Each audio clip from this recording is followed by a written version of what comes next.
All right, good evening, ladies and gentlemen. Of course, it's Blackbeard. I'm back, Midnight Mirage Classics, and we're here for another interview this evening. Of course, we got the brother Ameen Alim, straight from Atlanta, new up-and-coming artist. And we want the people to get, familiar with this brother's mentality, his personality, his life experiences, his aura, his energy signature.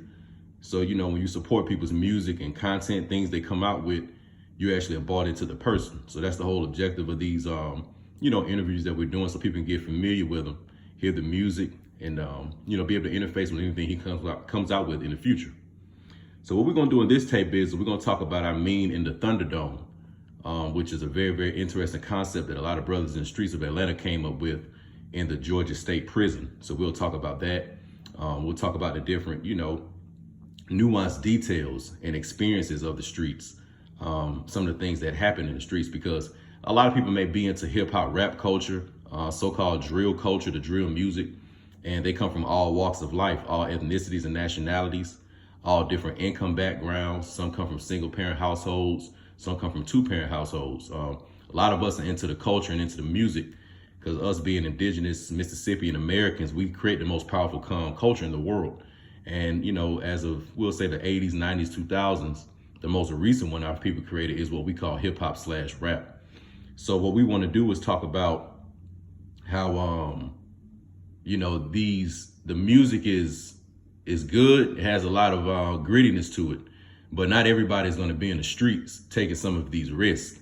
And although you all may listen to these drill rappers and some of this harsh rap, hear these deadly stories, but instead of you having to go in the streets and get in trouble and potentially get killed, locked up, vicariously, you should be learning from these artists and learning from the stories that they put out. And that's what Alim's message is, to, give you all a blueprint of what's in the streets, give you all the jewels that the streets provides, but without you having to go through the hardships that if you make errors and mistakes in the streets, you inevitably will experience. So what we'll do is we're gonna start the tape with, the first question is, what is your definition of the quote streets? My definition of the streets is when you leave out your house. When you leave out your house, especially when you're young, you don't have no legal guardian with you who's gonna be responsible for your actions. Although, sometimes when you're of age and you get caught at the curfew or whatever the case, or you breaking somebody's car, house or whatever, they'll come to your mom or your dad and still write them a ticket or like try to find them or something. But the streets is when you leave your house, whether you going to school, if you don't, well, you got to be on your way walking to get to the bus stop or whatever the case may be.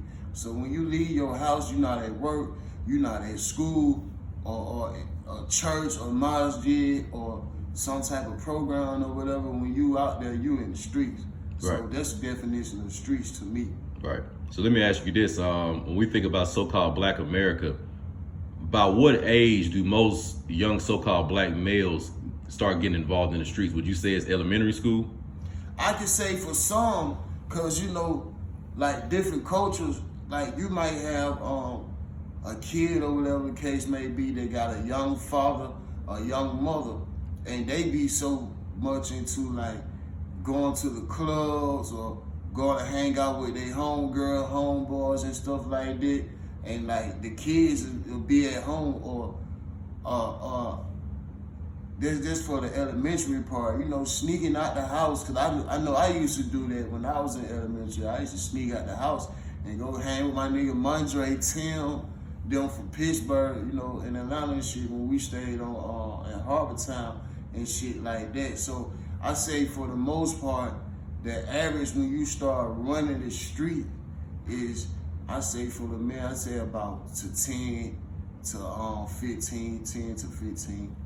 Exactly. Because everybody do having dreams of going to school, playing basketball, football. Some people still have their dreams, so they be the ones that be in the street less. But the ones that be trying to be grown, trying to be like niggas on the block and shit like that, I say they start about 10 to 15 years old. Right. So, next we want to talk about, as you said, when you're not at home and you're in the streets, there's no parental guidance. And really the only guidance or safety, I'll say, in the streets would really be the police if some type of situation would show up, happen, and you need help. But other than that, you're pretty much on your own. And whenever you're on your own, as they say, an idle mind is the devil's playground. Yeah. So in Islam, we know, and through biblical study, that there are disembodied spirits, or we'll say beings you can't see, that have free will, but choose to use their free will in a more negative way. And these beings are malefic. These beings are insidious. These beings are violent. These beings are deceitful. And in Islam, they're known as Shaytan. And for a plural version, when there's multiple of them, they're known as the Shaytan. So next, what I want you to talk about is the influence of the Shaytan or the Shaytan in the streets with the so-called black man. Because, we all from Atlanta, and I can remember having a conversation with brothers how they're taking the street violence, but they also incorporate E5 and certain witchcraft religions, certain pagan religions. So I want you to talk about a little bit about that, and what can you fill us in with?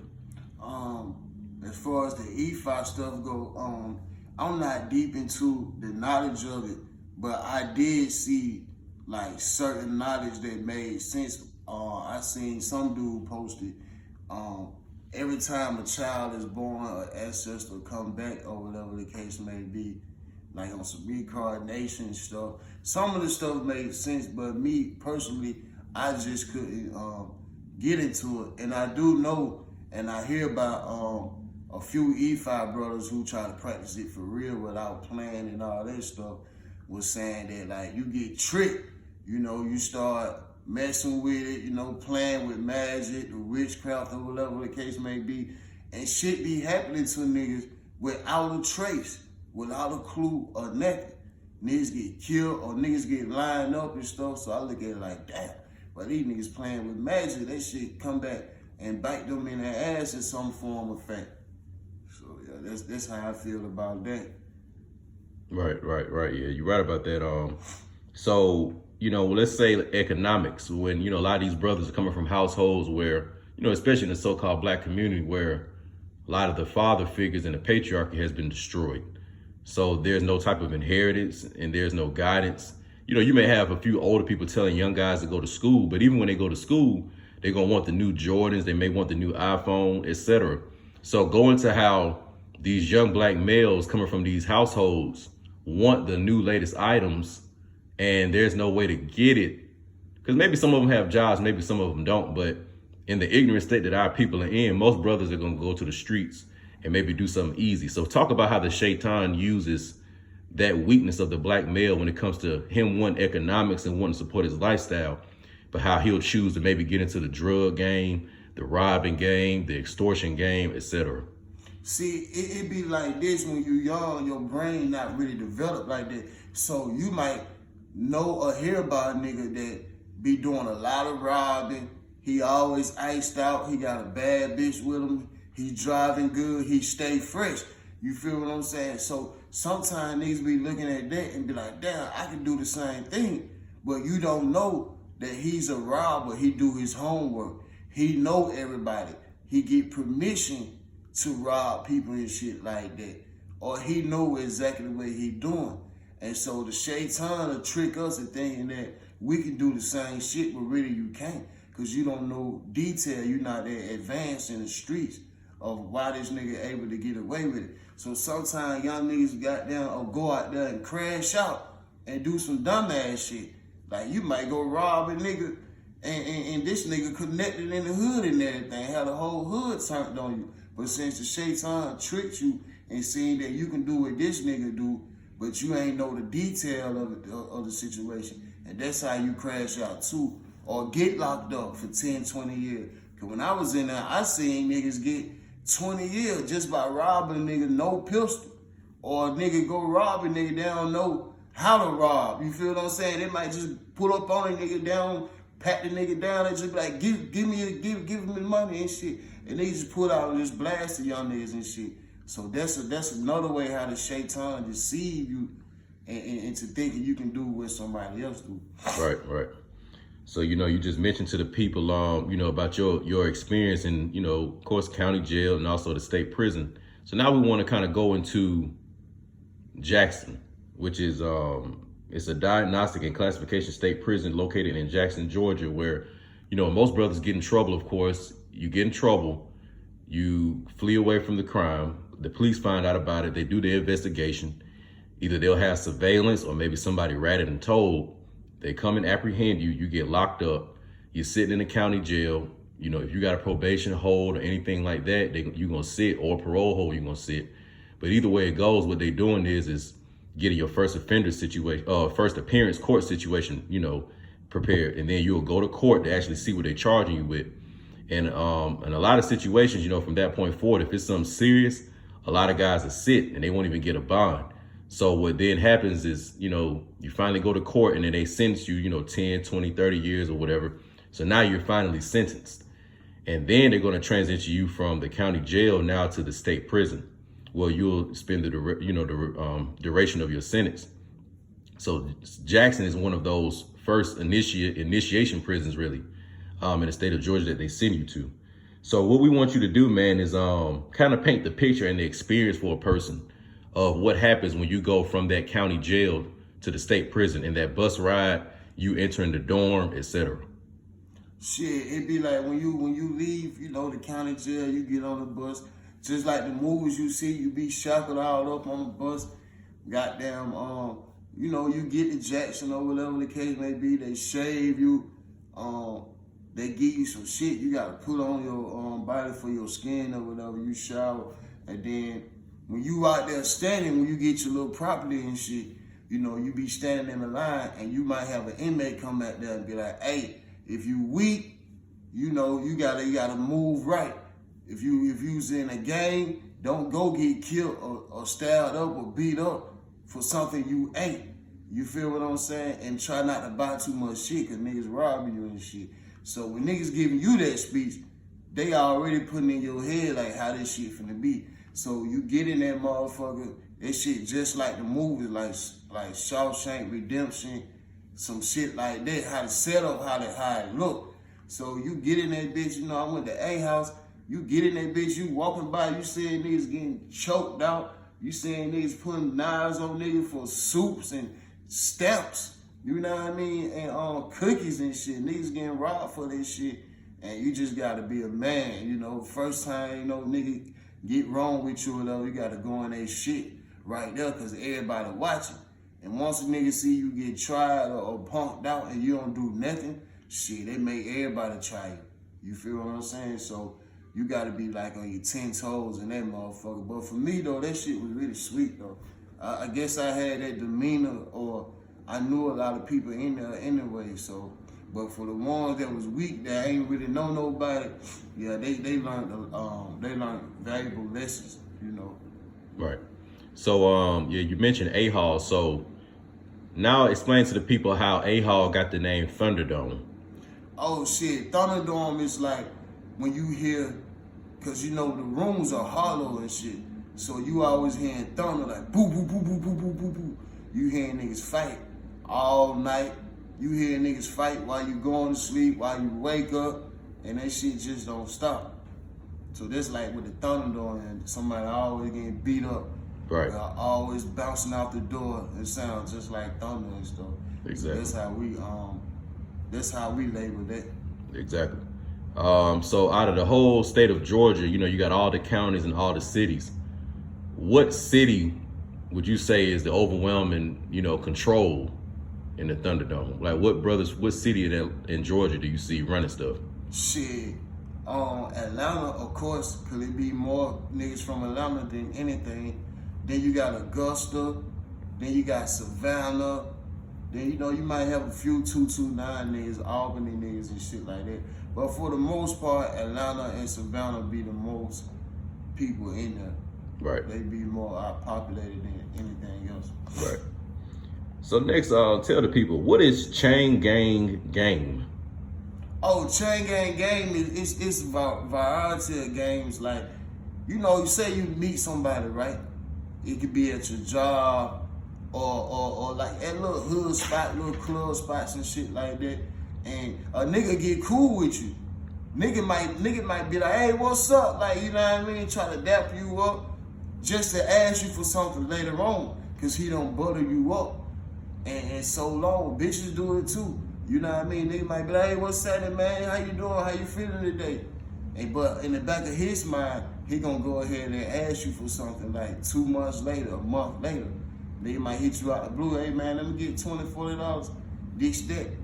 You know what I mean? But he don't butter you up from fucking with you. You know what I mean? You might be like, yeah, cause some people game that's good. But that's something you gotta always have in your mind. When motherfuckers reach out to you and shit like that, they got a motive behind it. They gonna ask you for something or ask for some type of favor. But you know how it goes, man. Some people look at that as a job itself. I know one of my brothers told me in prison, he was like, man, you know, squeezing niggas is a hustle. It's a job. You got to fake wrestle with niggas. You got to fake laugh at their jokes. You got to fake ask how they doing and shit like that. Because you know you're going to get something up out of them at the end of the conversation or in between the time you knowing them. Right, yeah. The real Atlanta, you know, Jug Finesse game, real Cameron from Paid in Full shit. That's just like that. They paid in full shit.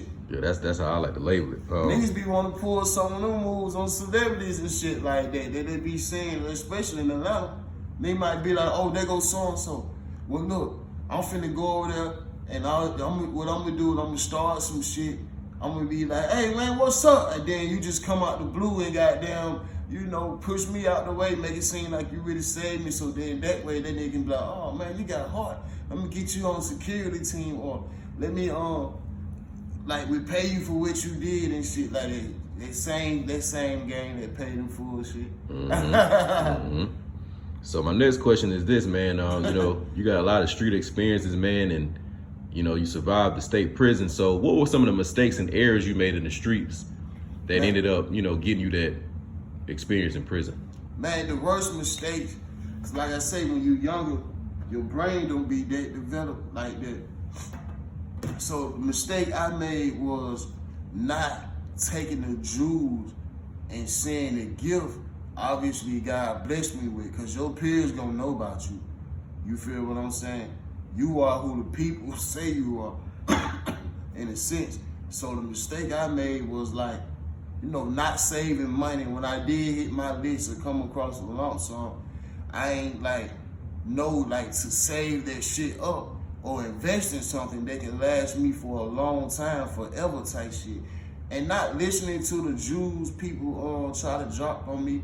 Like a lot of the BMF homies, a lot of my niggas from the block, from the west side to the south side, my nigga Slick Puller, my nigga Bob, everybody was just trying to tell me certain shit and I didn't listen. I went and led on my own understanding. So the biggest mistakes I made running the street is not listening and taking too many chances, gambling and freestyle.